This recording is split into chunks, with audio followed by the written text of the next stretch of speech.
Everyone, आप सब लोग अच्छे होंगे और शिद्दत के साथ पढ़ाई कर रहे होंगे क्योंकि परीक्षा बहुत ही नजदीक आ चुकी है और गोपनीय सूचनाओं से पता चला है कि व्यापम और पीएससी की बहुत सारी वैकेंसी आने वाली है। ठीक है, इसीलिए आप लोग पढ़ाई पे लगे रहें और निरंतर मेहनत करते रहें और एक दिन आप जरूर कामयाब होंगे, उम्मीद कर रहे हैं ना। और कल की जो क्लासेस है उसको अगर आपने नहीं देखा है तो हमारे जो प्लेलिस्ट में जाकर देख लें और उसके बाद इस क्लास को देखेंगे तो आप लोगों को अच्छे से समझ में आएगा। ठीक है, कल हमने पढ़ा था ईस्ट इंडिया कंपनी का शासन भारत में 1857 के क्रांति के बाद जो है ईस्ट इंडिया कंपनी का शासन समाप्त कर दी जाती है और भारत में ब्रिटिश क्राउन का या ब्रिटिश सरकार का प्रत्यक्ष शासन जो है स्थापित हो जाती है। तो आइए हम लोग पढ़ते हैं। भारत में ब्रिटिश क्राउन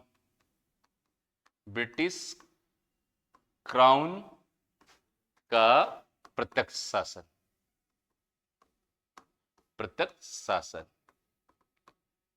ठीक है, ये 1858 से 1947 तक प्रत्यक्ष रूप से ब्रिटिश क्राउन या ब्रिटिश सरकार ने भारत पे शासन किया। ठीक है, भारत में किसने शासन किया?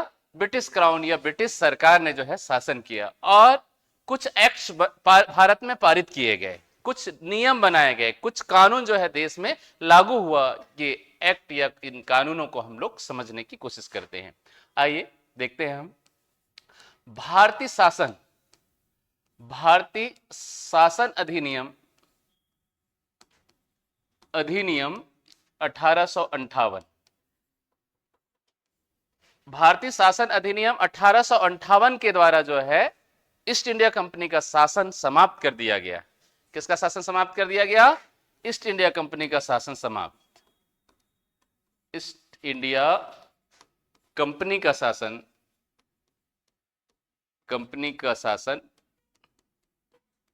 समाप्त कर दिया गया। ठीक है, ईस्ट इंडिया कंपनी का शासन समाप्त कर दिया गया और भारत में ब्रिटिश क्राउन का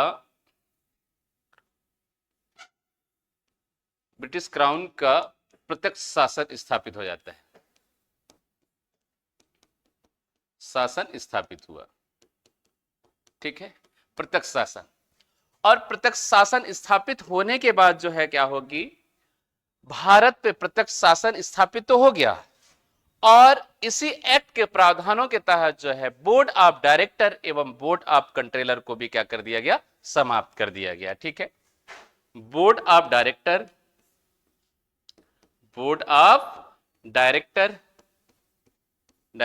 एवं बोर्ड ऑफ कंट्रोलर को समाप्त कर दिया गया। ठीक है, और इनके स्थान पर जो है भारत सचिव का पद सृजन किया गया। भारत सचिव का पद सृजित किया गया और इनकी सहायता के लिए भारत परिषद ये 15 सदस्यों की, कितने सदस्यों की?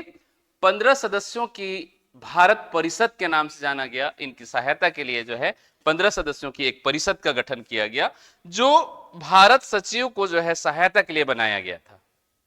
ठीक है, नेक्स्ट पांचवा, भारत के गवर्नर जनरल को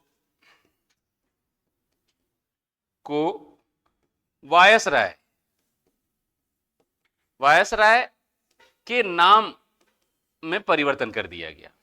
किसके नाम से जाना जाने लगा? वायसराय के नाम से जाना जाने लगा। ठीक है, हमने क्या क्या देखा? ईस्ट इंडिया कंपनी का शासन समाप्त कर दिया गया और भारत में ब्रिटिश क्राउन का शासन स्थापित हो गया और बोर्ड ऑफ डायरेक्टर एवं बोर्ड ऑफ कंट्रोलर को समाप्त कर दी गई। ठीक है, और इनके स्थान पर भारत सचिव का पद जो है सृजन किया गया। किसका पद सृजन किया गया? भारत सचिव का पद सृजन किया गया। और भारत सचिव की सहायता के लिए 15 सदस्यों की जो है एक परिषद का गठन किया गया और सारे का जो वेतन है भारत के संचित निधि से या भारत के राजस्व से दिया जाता था। ठीक है। और वायसराय जो है, वायसराय भारत सचिव के नियंत्रण में होता था, भारत सचिव के अंडर में होता था। ठीक है, आगे बढ़ते हैं हम। छठवां पॉइंट लिखेंगे आप लोग। भारत में मुगल बादशाह, मुगल बादशाह, बादशाह का पद जो है क्या कर दिया गया? समाप्त कर दिया गया। क्योंकि भारत का जो सम्राट के रूप में मुगल बादशाह को जो है क्या कर दी गई थी? एक उपाधि दी गई थी मुगल बादशाह, और भारत के सम्राट होते थे। लेकिन भारतीय शासन अधिनियम 1858 के द्वारा मुगल बादशाह शाह आलम द्वितीय का जो पद है उसको क्या कर दिया गया? समाप्त कर दिया गया, अपदस्थ कर दिया गया। आगे बढ़े, यहां तक हो गया। तो इस तरीके से ये था भारतीय शासन अधिनियम 1858। नेक्स्ट चलते हैं हम। भारतीय परिषद अधिनियम 1861। भारतीय परिषद अधिनियम 1861। ठीक है, भारतीय परिषद अधिनियम 1861। इनके क्या क्या विशेषताएं थी, क्या क्या प्रावधान था, ये हम लोग देखते हैं। पहला इनके प्रावधान था कि जो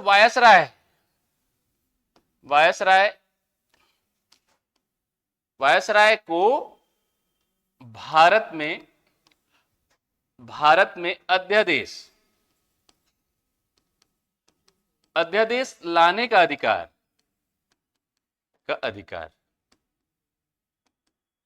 क्या दिया गया? भारत में अध्यादेश लाने का अधिकार दिया गया। ठीक है, क्या लाने का अधिकार दिया गया? अध्यादेश लाने का अधिकार दिया गया। और हमने देखा था कि भारत के गवर्नर जनरल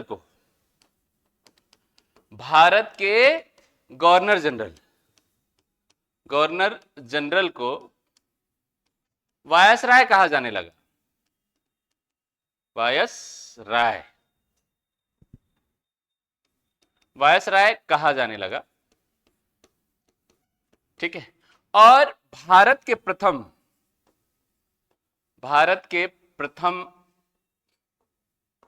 वायसराय,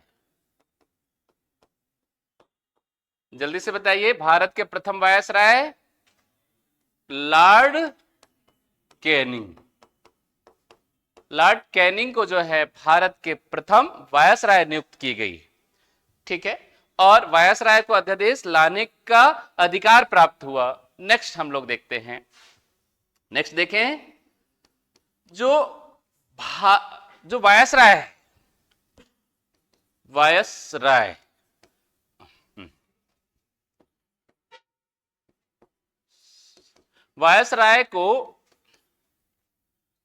को भारतीय, ठीक है, सदस्यों को मनोनयन, जो वायसराय की जो कार्यकारी परिषद थी, इस परिषद में जो है भारतीयों को मनोनीत किया गया। 3 भारतीय थे। कितने भारतीय? 3 भारतीयों को पहली बार जो है क्या मिला? जो परिषद में जो है मेंबरशिप मिली। इनमें से कौन कौन सा था? पटियाला के शासक, पटियाला के राजा, दूसरा बनारस के राजा, बनारस के शासक, और तीसरा व्यक्ति थे सर दिनकर राव। इस तरीके से 3 भारतीयों को जो है वायसराय के द्वारा जो है क्या किया गया? मनोनीत की गई पहली बार 3 भारतीयों को। आगे बढ़ें, कितने भारतीयों को? 3 भारतीयों को। और छत्तीसगढ़ में लिख लेंगे नेक्स्ट पॉइंट, छत्तीसगढ़ में 2 जिलों का गठन हुआ इसी समय। कितने जिलों का? 2 जिलों का गठन हुआ। 3 जिले बनाए गए थे, लेकिन 2 जिलों वर्तमान में है, रायपुर और बिलासपुर। ये 2 जिलों का गठन किया गया। साथ ही साथ जो है संबलपुर को भी बनाया गया था, लेकिन यह वर्तमान में उड़ीसा में है। और 1862 में रायपुर को एक संभाग का दर्जा दिया गया या छत्तीसगढ़ संभाग बनाया गया इसी एक्ट के प्रावधानों के तहत। क्योंकि जो प्रशासनिक क्या करना था, प्रशासनिक सुधार करना था, और प्रशासनिक सुधार के अंतर्गत ही जिलों का गठन किया गया। आगे बढ़ते हैं हम। नेक्स्ट जो एक्ट थी भारतीय परिषद अधिनियम। परिषद अधिनियम किसने 1992 कहा? किसने कहा? 1892।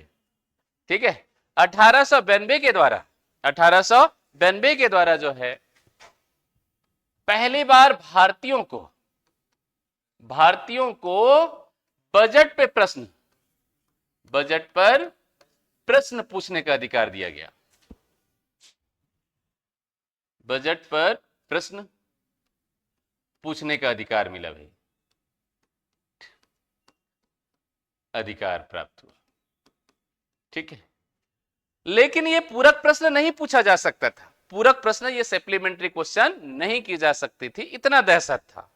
ठीक है, वायसराय जो बजट तैयार कर दे और जो पेश कर दे उस पर कोई किसी प्रकार से चर्चा नहीं होती थी। लेकिन पहली बार जो है बजट पर जो है प्रश्न पूछने का अधिकार इनको प्राप्त हुआ, भारतीयों को। इसीलिए इसे जो है क्या कहा जाता है? अप्रत्यक्ष निर्वाचन। अप्रत्यक्ष निर्वाचन की जो प्रक्रिया प्रारंभ हुआ। किसकी प्रक्रिया प्रारंभ हुआ? अप्रत्यक्ष निर्वाचन की पहली बार जो है निर्वाचन की प्रक्रिया प्रारंभ हुआ। यहां तक हो गया। दो ही चीजें आप लोग मुख्यतः याद रखेंगे, भारतीयों को बजट पर प्रश्न पूछने का अधिकार दिया गया, साथ ही साथ अप्रत्यक्ष निर्वाचन की जो प्रक्रिया है ये जो है क्या होगी? शुरू होगी। आगे बढ़े, नेक्स्ट देखते हैं भारतीय परिषद अधिनियम। परिषद अधिनियम 1909। इसे जो है मार्ले मिंटो सुधार कहा जाता है। मार्ले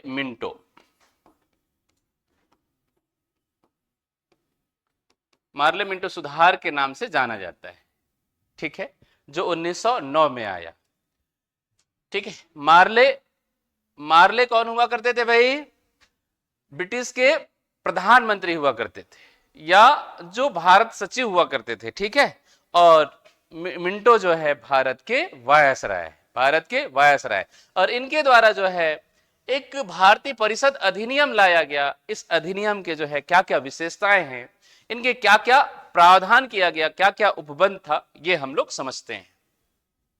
तो पहला प्रावधान, इन्होंने जो है मुस्लिमों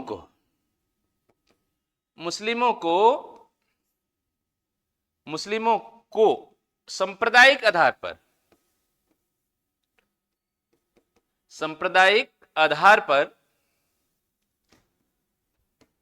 पर निर्वाचन में आरक्षण दिया गया। समझ रहे हैं?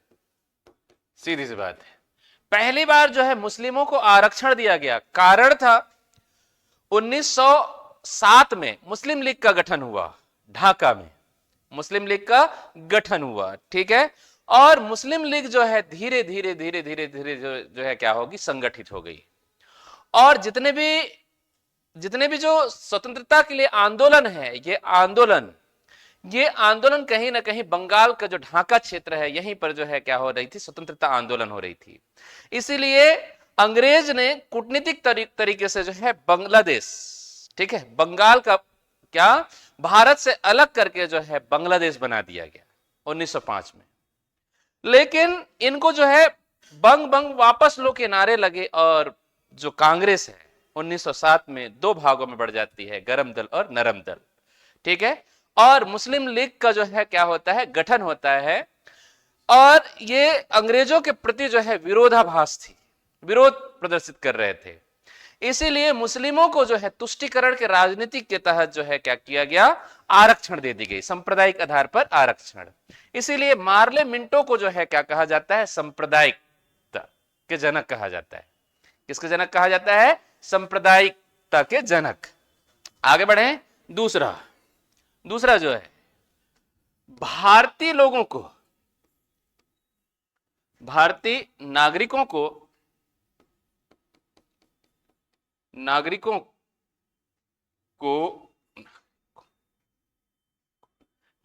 को मतदान का अधिकार दिया गया, का अधिकार, ठीक है, किसका अधिकार दिया गया, मतदान का अधिकार दिया गया। लेकिन प्रत्यक्ष मतदान कि ये बजट पर जो है मतदान कर सकते थे, और अपनी जो पूरक प्रश्न यहां पे पूछने का अधिकार दिया गया। लेकिन महिलाएं अभी भी मतदान नहीं कर सकती थी, ठीक है। और मुस्लिमों को जो है, मुस्लिमों को संप्रदाय आधार पर आरक्षण दिया गया। प्रथम भारतीय जो वायसराय की जो कार्यपालिका है, वायसराय की कार्यकारिणी सदस्य के रूप में क्या किया गया, निर्वाचित हुए या चुना गया। तो ये कौन थे, सत्येंद्र प्रसाद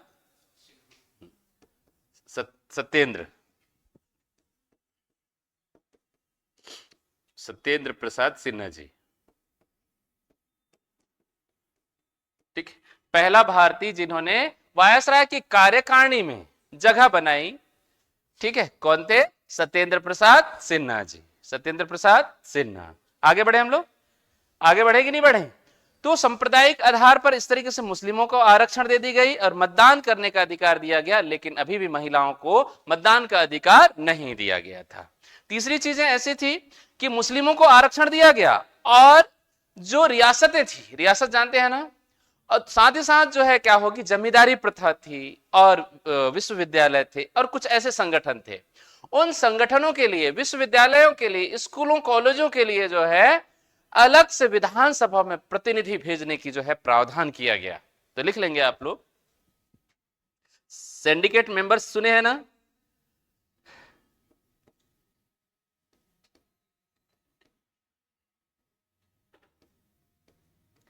सिंडिकेट्स मेंबर के रूप में नगरीय निकाय, महाविद्यालय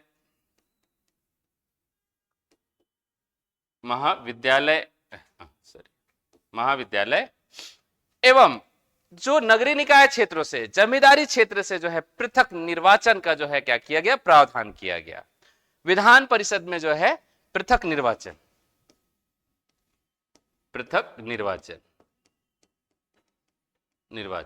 क्षेत्र, ठीक है, निर्वाचन क्षेत्र की व्यवस्था की गई। जैसे आज भी जो है प्रचलित है कि विधान परिषद में, किसमें, राज्य की विधान परिषद में जो है, जो राज्यपाल है वो 1/12 सदस्य को जो है क्या करते हैं, मनोनीत करते हैं, और राज्य की जो विधानसभा के लोग जो है क्या करते हैं, 1/6 सदस्यों को मनोनीत करते हैं, ठीक है, चुनाव जीतते हैं। और स्कूल कॉलेजों के मेंबर के रूप में भी जो है विधान परिषद में निर्वाचित होते हैं। आज भी विधान परिषद जिस राज्य में है वहां पे। आगे बढ़े, नेक्स्ट, शासन, भारतीय शासन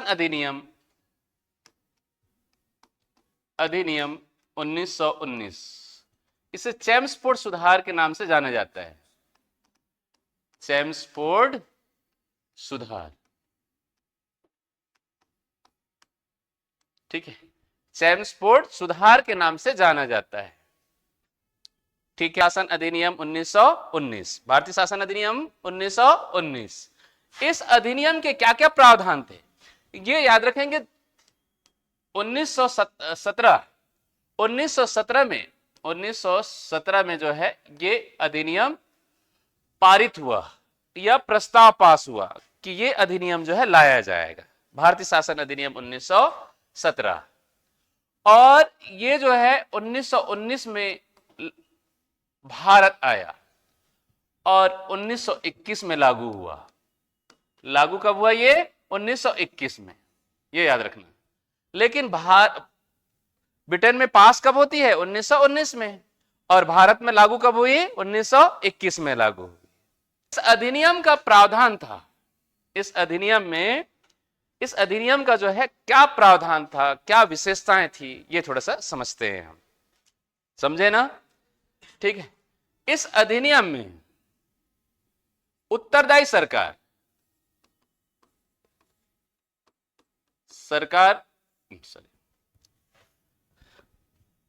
लिख लेंगे आप लोग, केंद्र एवं राज्यों में उत्तरदायी, है ना, उत्तरदायी सरकार का गठन करना था। ठीक है, केंद्र एवं राज्यों में एक उत्तरदायी सरकार का गठन करना था, जिसके अंतर्गत जो है द्वैत शासन प्रणाली के नाम से भी जाना जाता है। द्वैत शासन प्रणाली। ठीक है, द्वैत शासन प्रणाली, जिसके जनक के रूप में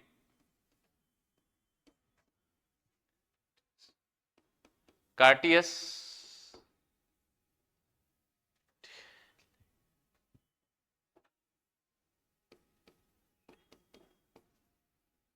लीनियस कार्टियस को कहा जाता है।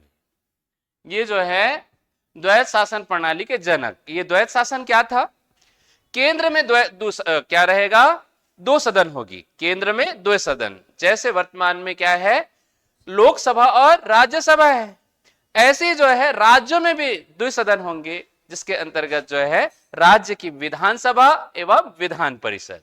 ठीक है, इस तरीके से 2 सदन, राज्य में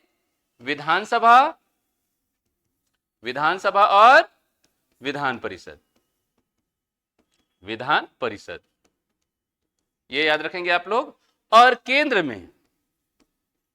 में राज्य विधान परिषद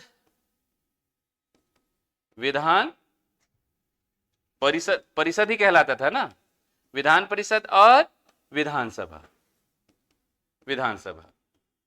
ये याद रखेंगे आप लोग। इसे ही जो है द्वैत शासन कहा गया। ठीक है, 2 इसमें प्रस्ताव पारित किए गए, जिसके अंतर्गत राज्य की विधानसभा और विधानसभा और विधान परिषद, और केंद्र में भी जो है क्या होगा? राज्य विधानसभा और विधान परिषद।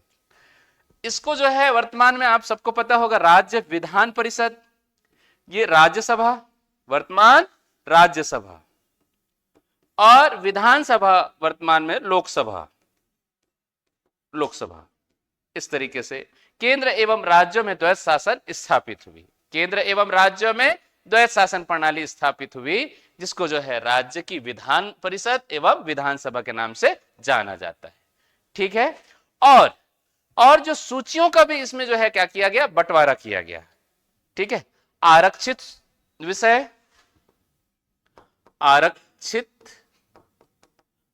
विषय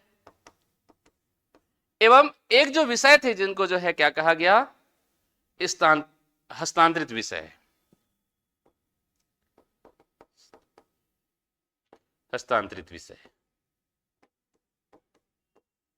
2 प्रकार की विषय थी, जैसे, ठीक है, आरक्षित विषय और हस्तांतरित विषय, 2 प्रकार की विषय थी। आरक्षित विषय जो केंद्र सूची के विषय थे, कुछ ऐसे, जैसे वर्तमान में रेल है, रेल जान रहे हैं ना, वित्त है, कौन सी? रेल, वित्त, विदेश, रक्षा आदि जो विषय हैं, ये जो है केंद्र का विषय है, जो आरक्षित विषय है, जैसे रक्षा, वित्त, संचार, रेल, भूमि आदि जो है संरक्षित विषय है, जबकि हस्तांतरित विषय ऐसे विषयों को कहा गया जो केंद्र एवं राज्य दोनों की जिम्मेदारी है, जैसे कृषि स्वास्थ्य वन, ठीक है, रोड परिवहन, ये जो है केंद्र एवं राज्य विषय है, राज्य सूची का विषय है। और इस तरीके से जो है राज्यों को वित्त क्या बनाने की, बजट बनाने की जो है शक्ति दी गई इसी अधिनियम के तहत। नेक्स्ट मैं आगे बढ़ जाऊं, राज्यों को बजट बनाने का अधिकार है ना, ठीक है। नेक्स्ट पॉइंट देखिए, राज्यों को बजट बनाने का अधिकार दिया गया। नेक्स्ट हो गया यहां तक। वित्त आयोग की स्थापना इसी अधिनियम के प्रावधानों के तहत वित्त आयोग की स्थापना होगा। भारत में वित्त आयोग की स्थापना, ठीक। पांचवा पॉइंट लिखेंगे आप लोग, लोक सेवा आयोग, सेवा आयोग की स्थापना, ठीक है। केंद्र में लोक सेवा आयोग की स्थापना हुआ और यह लागू होती है 1926 में ली कमीशन की सिफारिश पर। ली आयोग कहा गया जिसे, ठीक है। लोक सेवा आयोग किसकी सिफारिश पर, ली कमीशन। यह लागू कब हुई, 1926 में, 1926। नेक्स्ट देख लीजिए आप लोग, छठवां पॉइंट लिखेंगे, आंग्ल भारती,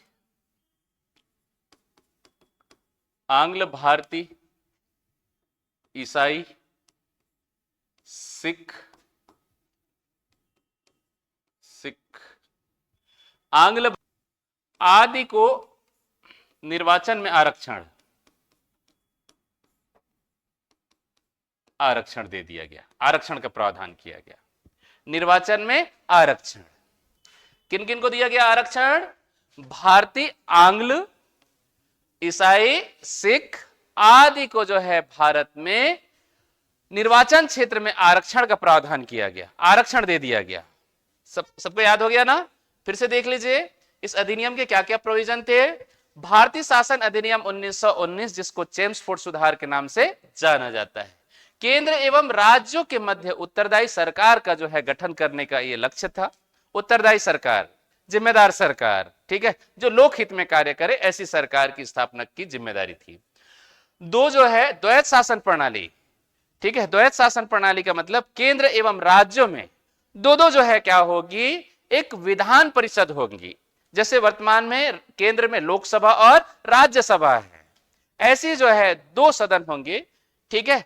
और केंद्र एवं राज्यों के मध्य जो है कुछ सूची है, राज्यिक सूची एवं केंद्र सूची के जो विषय हैं उनको दो भागों में बांटा गया।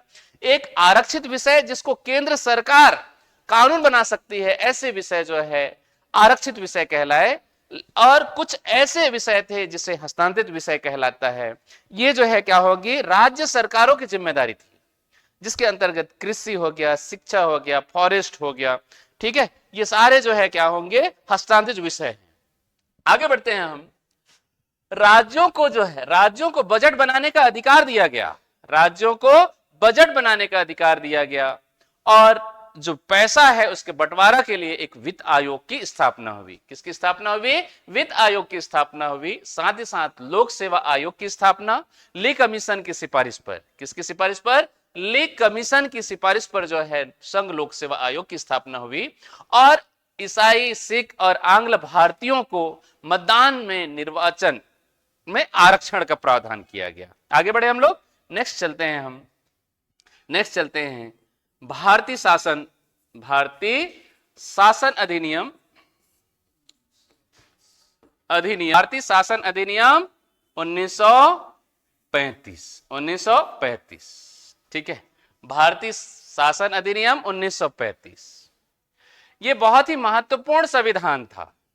कारण क्योंकि 1930 में प्रथम गोलमेज सम्मेलन हुआ।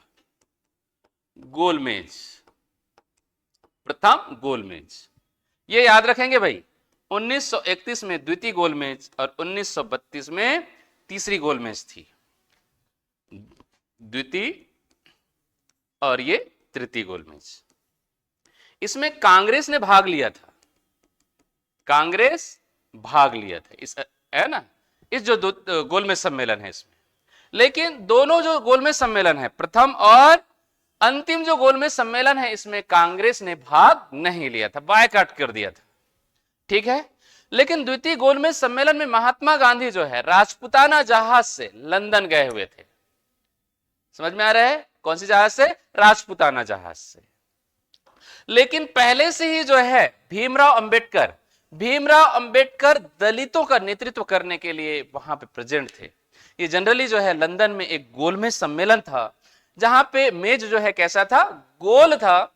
और भारत में कानून बनाने के लिए जो है किन किन विषयों को ध्यान देना है, इस पर चर्चा हो रही थी। एक कच्चा संविधान तैयार की जा रही थी, जिसमें भीमराव अंबेडकर जो है, जो दलित हैं, शोषित हैं, एवं जो समानता की बात किया उन्होंने, सभी वर्गों को, जो खास करके महिला हैं, बुजुर्ग हैं, बच्चे हैं, दलित वर्ग हैं, सभी की बात उन्होंने रखा। ठीक है। और 1935 का संविधान तैयार हो, उसमें दलितों की भी हिस्सेदारी हो। ठीक है। ये जो है भीमराव अंबेडकर ने मजबूती के साथ अपनी बातों को रखा। और भीमराव अंबेडकर और महात्मा गांधी के बीच जो है लंदन में मतभेद हो जाती है, और इसी दौरान महात्मा गांधी वापस चले आते हैं। और महात्मा गांधी की जो छवि थी वो दलित विरोधी टाइप का होने लगा। ठीक है। इसीलिए महात्मा गांधी 1933 में हरिजनों उद्धार कार्यक्रम चलाया। समझ में आ रहा है? हरिजनों उद्धार कार्यक्रम। और 1935 का जो है भारतीय शासन अधिनियम आता है, इस अधिनियम के क्या क्या प्रोविजन थे ये आप लोग समझिए। राज्यों में द्वैत शासन समाप्त कर दी गई।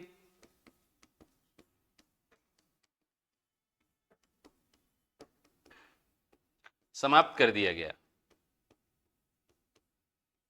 ठीक है। राज्यों में द्वैत शासन समाप्त कर दी गई। ठीक है। दूसरा, भारत में जो राज्य सचिव था,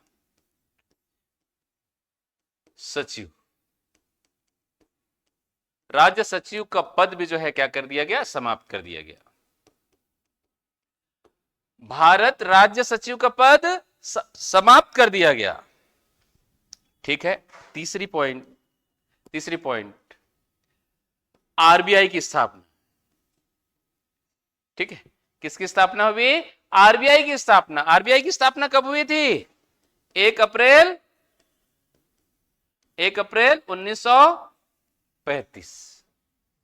1 अप्रैल 1935 को जो है साख नियंत्रण के लिए, महंगाई, ठीक है, गरीबी को दूर करने के लिए, साख नियंत्रण के लिए आरबीआई की स्थापना हुई। किसकी स्थापना हुई? आरबीआई की स्थापना। ठीक है।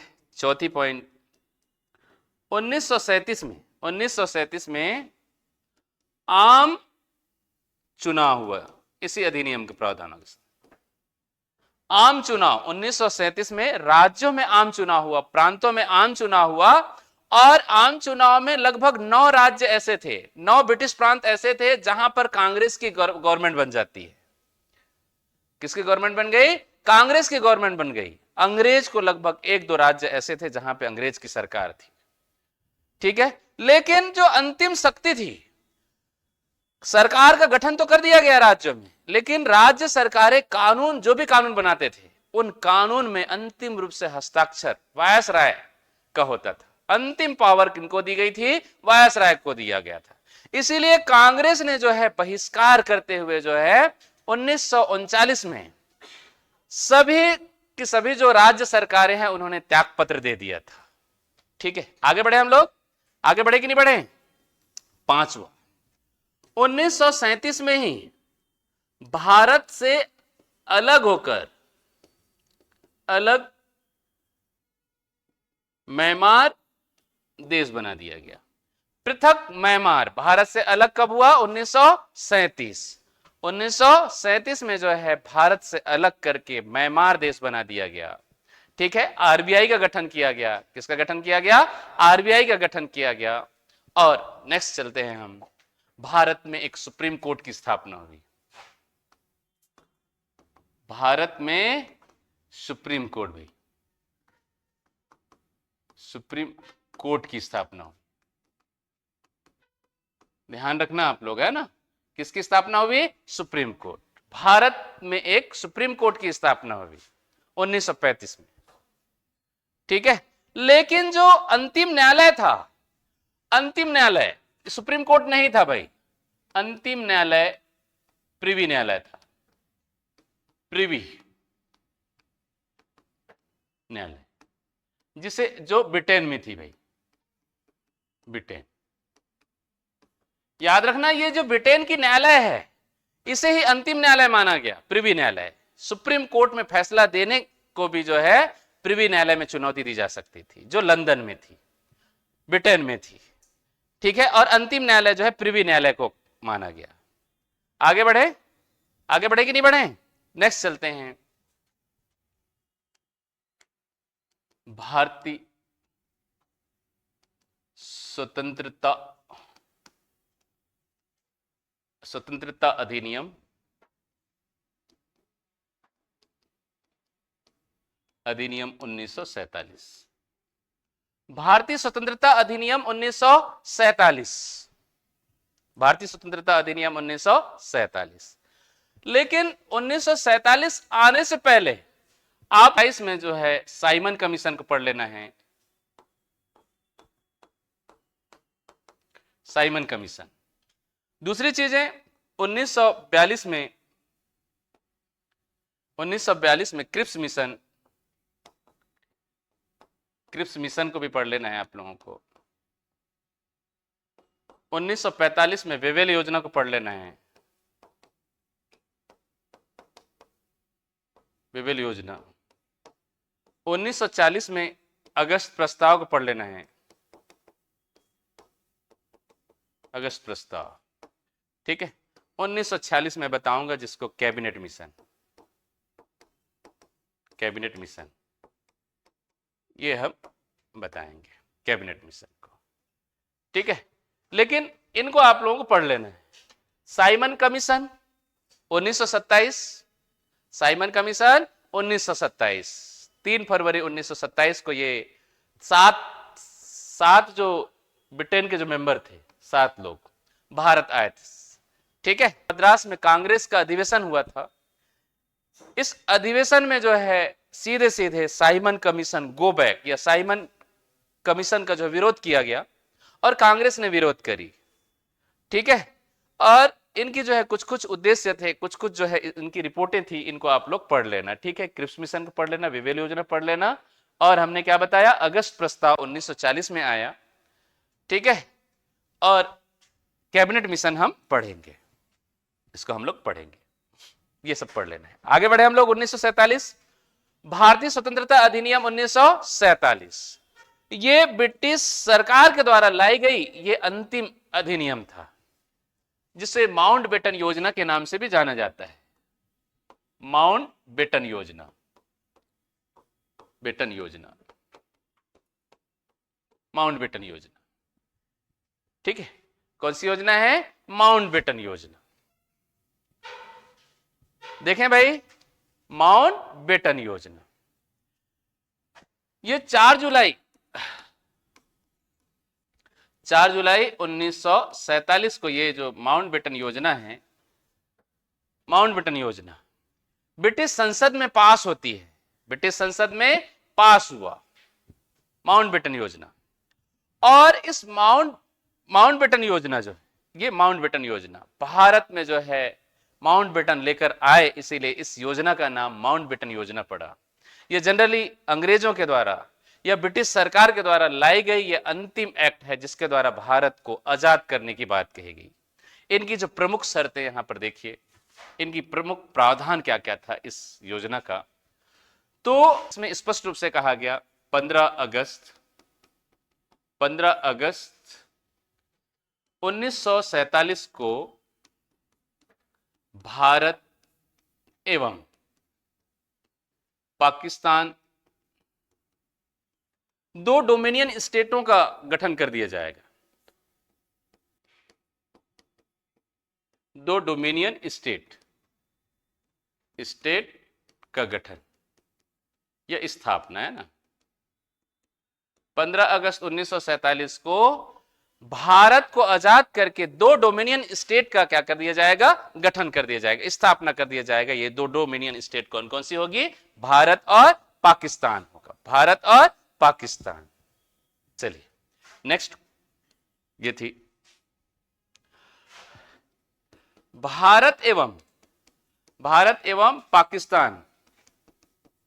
पाकिस्तान में जो वायसराय का पद था, किसको भाई, वायसराय को गवर्नर जनरल, गवर्नर जनरल की नियुक्ति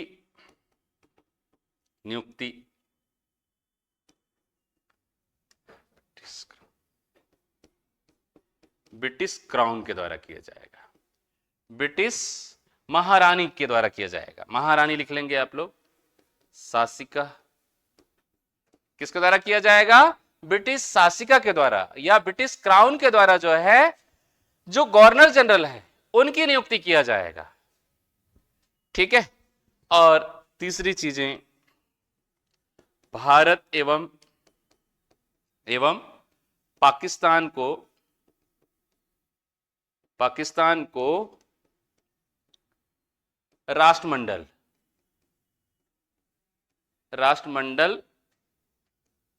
देश में शामिल कर ली जाएगी। ये राष्ट्रमंडल देश वे देश हैं जहां पर ब्रिटेन के द्वारा कभी ना कभी शासन स्थापित थी, जो आज स्वतंत्र हो चुके हैं। ठीक है, इनकी संख्या 49 है। कितनी है, 49 ऐसे देश हैं जहां पर ब्रिटिश सरकार ने क्या कर लिया था, कब्जा कर लिया था, और आज जो है ये देश क्या हो चुके हैं, स्वतंत्र हो चुके हैं। ऐसे देशों को जो है क्या कहा जाता है, राष्ट्रमंडल देश कहा जाता है। आगे बढ़े कि नहीं बढ़े। तो 1947 में जो है 15 अगस्त 1947 को भारत एवं पाकिस्तान दो डोमिनियन स्टेट बना दिए जाएंगे, और भारत एवं पाकिस्तान में गवर्नर जनरल की नियुक्ति किया जाएगा। और गवर्नर जनरल जो है, जो सरकार होगी, गवर्नर जनरल सरकार सर्वसम्मति से जिसका नाम सुझा दिया जाएगा, उसे ही जो है ब्रिटिश क्राउन या ब्रिटिश की जो महारानी है वो क्या घोषित कर दिया जाएगा, गवर्नर जनरल नियुक्त कर दिया जाएगा। इस तरीके से भारत का जो माउंटबेटन भारत के या स्वतंत्र भारत के प्रथम गवर्नर जनरल नियुक्त किए गए। ठीक है। एवं पाकिस्तान में मोहम्मद अली जिन्ना जो है गवर्नर जनरल बनाए गए। आगे बढ़े हम लोग। नेक्स्ट, इसमें एक चीज और कही गई, ये क्या है देख लीजिए। जिनकी जनसंख्या जो है 65% से अधिक थी, जिन राज्यों की मुस्लिमों की जनसंख्या 65% से अधिक थी, वो जो है सीधे सीधे पाकिस्तान हो जाएगा। क्या हो जाएगा भाई, पाकिस्तान। मुस्लिम, जहां पे मुस्लिमों की जनसंख्या 65% से अधिक है, वो सीधे सीधे पाकिस्तान का हिस्सा हो जाएगा, पाकिस्तान का हिस्सा बना दिया जाएगा। और जो रियासतें हैं, इन रियासतों को खुली छूट होगी, या तो वो स्वतंत्र देश के रूप में रह सकते हैं, या भारत या पाकिस्तान के साथ जो है ये क्या हो सकते हैं, मिल सकते हैं। उनको स्वतंत्रता दी गई रियासतों को। ठीक है ना, 572 रियासतें थी भारत और पाकिस्तान मिलाकर के क्षेत्र में, 572 रियासतें। इन रियासतों को राजा रजवाड़ा को खुली छूट दे दी गई। जैसे अभी अंग्रेजों की कल्पना के अकॉर्डिंग अगर अभी होता तो कवर्धा एक देश होता, खैरागढ़ देश होता, ठीक है, नादगांव एक देश होता, कांकेर एक देश होता, और बस्तर एक देश होता। ठीक है, इस तरीके से इनकी जो साजिश थी या रणनीति थी कि भारत कई टुकड़ों में बढ़ जाए। ठीक है, लेकिन इसे ही जो है क्या कहा जाता है, बाल्कन प्लान भी कहा जाता है। बाल्कन प्लान या डिक्की प्लान, बाल्कन प्लान या डिक्की प्लान के नाम से जाना जाता है। तो ये इतनी सारी चीजें आप लोग याद रख लेंगे। पांचवी पॉइंट आप लोग लिखेंगे, जब तक कि भारत का संविधान और पाकिस्तान का संविधान लागू नहीं हो जाता या संविधान बनकर तैयार नहीं हो जाता, तब तक जो है भारतीय शासन अधिनियम, भारतीय शासन अधिनियम अधिनियम अधिनियम 1935 के द्वारा ही जो है क्या किया जाएगा, ये लागू होगी, शासन चलाई जाएगी। ठीक है, भारतीय शासन अधिनियम 1935 जो है क्या होगी, लागू होगी, जब तक कि भारत का संविधान बन ना जाए। और इस तरीके से जो है स्वतंत्रता अधिनियम के द्वारा जो है भारत 15 अगस्त 1947 को आजाद हो गया और पाकिस्तान जो है 14 अगस्त 1947 को पाकिस्तान अलग हो गया इसी अधिनियम के द्वारा। ठीक है, बाल्कन प्लान या डिक्की प्लान वही है जिसमें प्रांतों को स्वायत्तता दी गई, स्वतंत्रता दी गई कि वो या तो पाकिस्तान के साथ शामिल होना चाहे तो पाकिस्तान के साथ जा सकता है, या भारत के साथ शामिल होना चाहे तो भारत के साथ शामिल हो सकता है, या स्वतंत्र देश के रूप में अगर खुद को स्थापित कर सके तो स्वतंत्र देश के रूप में रह सकता है। इसे ही बाल्कन प्लान के नाम से जाना जाता है। और 15 अगस्त 1947 को हमारा भारत आजाद हो गया और हम भी आजाद हो गए। ठीक है, और आगे बढ़े तो इस तरीके से आज का क्लास खत्म हो गया। कल हम लोग पढ़ेंगे कैबिनेट मिशन।